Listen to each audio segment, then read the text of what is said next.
On vous demande de calculer delta H standard de la réaction de glycolyse.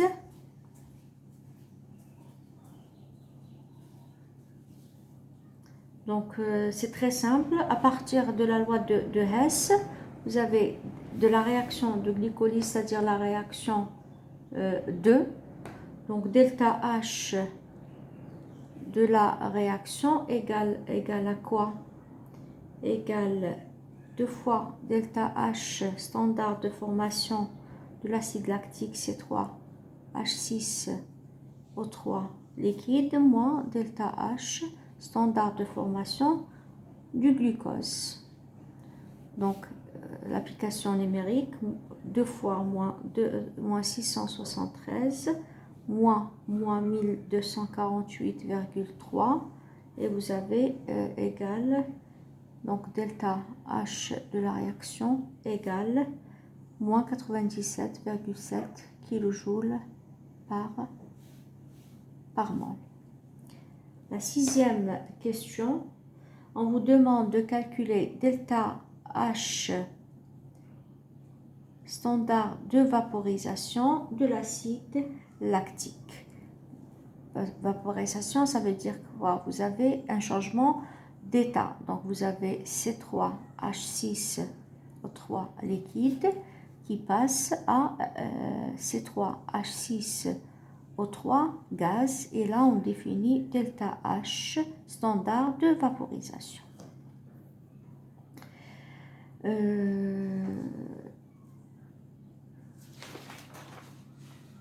Donc, voilà la réaction. Donc, pour justement calculer delta H standard de vaporisation, qu'est-ce que la méthode à suivre? Vous allez revenir aux atomes qui constituent l'acide lactique. Donc là, l'acide lactique il est formé, je vais le dissocier. Donc je vais définir moins delta H de formation de C3H6O3 liquide. Je vais revenir aux atomes. Donc 3 atomes de carbone à l'état solide, plus 3 H2 gaz, plus 3 sur 2 O2 gaz. Et pour former l'acide lactique, il faut que on avait dit en cours, pour former la liaison A-B, il faut que les atomes A et B soient à l'état isolé et gazeux. Donc là, pour le carbone, il n'est pas à l'état gazeux, à l'état solide. Donc je vais le transformer à 3 carbone, c'est gaz. Et je passe d'un état solide à l'état gazeux.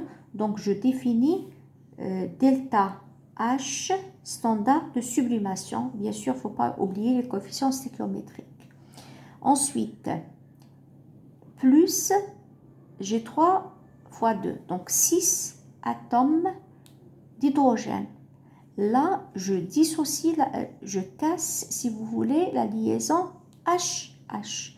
Donc, je vais rajouter moins 3 delta H, HH. Si je forme, c'est avec si je pars de H atome pour former H2, donc je vais former delta HH. Mais quand vous dissociez, vous mettez le signe moins. La même chose pour l'oxygène, je vais avoir 3 O à l'état gazeux, donc moins 3, je dissocie aussi la liaison HOO. Très bien. Pour former quoi? Pour former, on va voir les liaisons. C1, 2, 3, donc OH, OH, H, H, H, H. Voici la formule développée de l'acide lactique. Donc, je vais former ces liaisons. Donc, CH, 1, 2, 3, 4. Donc, vous avez plus delta H, CH. Je forme 4. Plus liaison, bien sûr, ici, OH. Donc, je forme liaison 1, 2, plus 2 fois delta H, CC. plus 2 liaisons COH, CO, donc CO, plus 2 fois delta H OH, et plus une liaison CO, plus delta H CO. Donc, delta H standard de vaporisation égale à la somme de toutes les enthalpies de ces liaisons. Donc, égale moins delta H de formation de l'acide lactique, 6O3 liquide, plus 3 fois delta H de sublimation, moins 3 delta H HH, moins 3 sur 2 delta H OO, plus delta H, il y a combien ici? 1, 2, 3, 4. Donc, plus 4 delta H CH, plus 2 fois delta H CC, plus 2 fois delta H CO, plus 2 fois delta H OH, plus delta H CO. Donc, si vous remplacez delta H de vaporisation, vous trouvez plus 176 kJ par mol.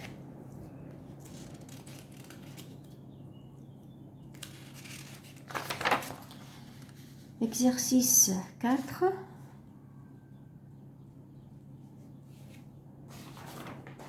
L'éther-oxyde se décompose selon la réaction suivante. Donc l'éther-oxyde, CH3O, CH3 gaz, se décompose. Donc il vous donne CH4 gaz plus H2 gaz plus CO gaz. Donc cette réaction, elle se fait à 330 Kelvin. La première question, on vous demande de calculer l'enthalpie standard de formation de la liaison CO dans l'éther-oxyde à 298. Donc delta H standard de la liaison CO à 298 Kelvin. Vous avez bien sûr les delta H des liaisons. Donc la méthode c'est quoi? C'est-à-dire je vais prendre l'éther-oxyde et je vais voir, il est constitué de 2 atomes de carbone, 6 hydrogènes et un oxygène. Donc je vais prendre 3 carbones à l'état solide, plus 3 fois H2 gaz, plus un demi O2 gaz, qui me donne CH3O, CH3 gaz. Là où je définis delta H de formation, bien sûr, de l'éther-oxyde. Donc, bien sûr, on va revenir à l'état gazeux et isolé. Donc là, je vais avoir 3C gaz. Donc là, vous avez 3 delta H de sublimation. Là, je dissocie la liaison HH, donc je vais avoir moins 3 delta HH, et là je vais avoir 6 atomes d'hydrogène, moins un demi delta HOO pour avoir un atome d'hydrogène. Pour former quoi? Il faut avoir la formule de l'éther-oxyde. Il faut toujours d'écrire et de voir le nombre de liaisons qui existent. Donc 3 et 3, donc vous avez 6 delta H CH plus 2 fois delta H CO. Donc delta H de formation de CH3O CH3 gaz égale à la somme de toutes les enthalpies des liaisons. Donc 3 fois delta H de sublimation moins 3 delta H HH moins un demi delta H OO plus delta H CH plus 2 fois delta H CO. Donc si vous remplacez, vous trouvez delta H CO égale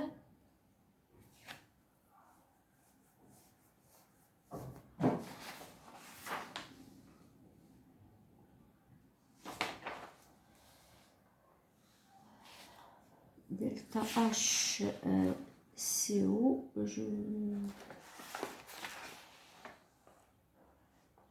moins 344,05 kJ par mol. Ensuite, on vous demande de calculer la variation de l'enthalpie de la réaction de décomposition de l'éther oxyde à 330. Donc, delta H de la réaction à 330 Kelvin. Là, on va utiliser la loi de Kirchhoff.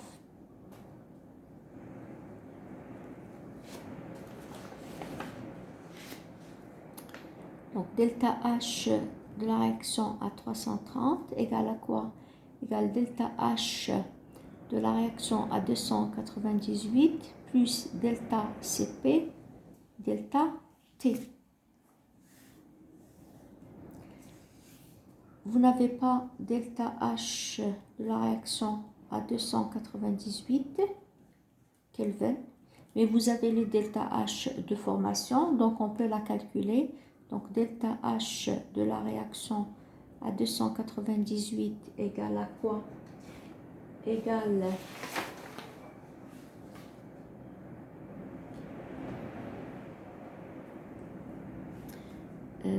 delta H de formation de CH4 gaz plus delta H standard de formation de CO gaz moins delta H standard de formation de l'éther oxyde. Donc delta H de la réaction à 298 Kelvin égale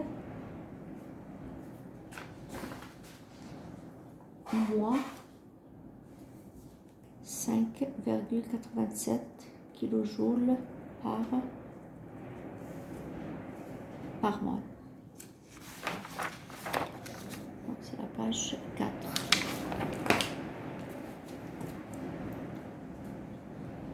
Ensuite, delta CP égale CP, la somme des CP produits moins la somme des CP réactifs. Donc, delta CP égale à quoi? Égale CP CH4 plus CP H2 plus CP CO gaz moins CP CH3O CH3 gaz d'éther oxyde.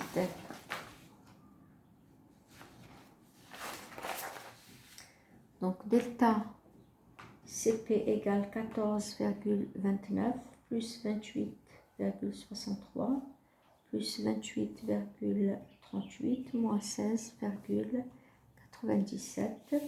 Vous trouvez delta CP égale 54,3 joules Kelvin moins 1 mol moins 1. Delta T égale T2 moins T1 égale 330 moins 298, vous trouvez 32 Kelvin.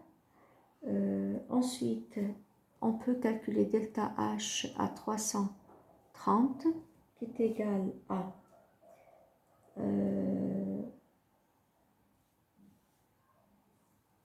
delta H à 298, on avait trouvé moins 5,87 kJ plus delta CP plus 54,33 fois 32. Là, il faut multiplier par moins 3 puisque delta H elle est donnée en kilojoules. Par contre, delta CP et delta T elle est donnée en joules. Donc vous trouvez delta H de la réaction égale moins 4,13 kJ par mol. La dernière question, on vous demande si la réaction est possible ou pas. Donc, pour répondre à cette question, il faut calculer delta G, l'enthalpie libre standard de cette réaction. Si le signe de delta G est négatif, elle est possible.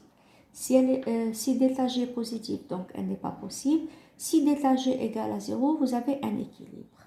Delta G, standard de la réaction, égale à quoi? Égale delta, puisqu'on vous demande 330, delta H à 330 moins T, delta S de la réaction. Puisqu'on vous donne le delta S, on remplace delta G, standard de la réaction à 330, égale, donc moins 4,13, moins T c'est 330 fois delta S, donc fois 247,9. Là aussi, on doit multiplier par moins 10 moins 3 pour avoir delta G en kilojoules, et vous trouvez moins 85,94 kilojoules par mol. Donc, delta G négatif, donc réaction possible et spontanée.